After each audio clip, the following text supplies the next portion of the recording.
तृतीयक क्रियाएं, तृतीयक क्रियाएं। और चौथा में जो आ जाता है, वो चौथा में आ जाता है तुमको चतुर्थक, है ना, चतुर्थक क्रियाएं। अब जरा सा इसके बारे में हम तुमको बताएंगे कि प्राथमिक और द्वितीयक और तृतीयक क्या है।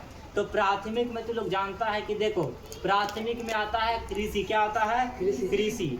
प्राथमिक में क्या आता है, कृषि। तो एकरा में प्राथमिक क्रियाएं के अंतर्गत में आता है, बोलो, कृषि के अंतर्गत में। तो इसको लिख देते हैं, अच्छा यहाँ लिख देते हैं कृषि, है ना।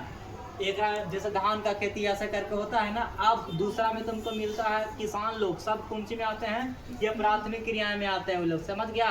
उसके बाद आता है तुमको द्वितीय क्रियाएं। तो द्वितीय क्रियाएं किस में आता है, द्वितीय क्रिया उद्योग।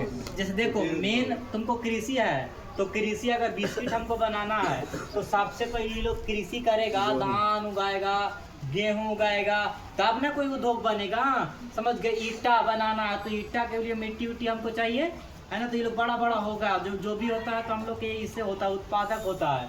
ये लोग हम लोग बोलते हैं क्या, तो ये लोग बोलते हैं उद्योग, या फिर निर्माण, विनिर्माण से होता है, समझ गया। उद्योग, निर्माण, विनिर्माण, कारखाना, समझ गया। इस तरीका से तुमको देखने को मिलेगा।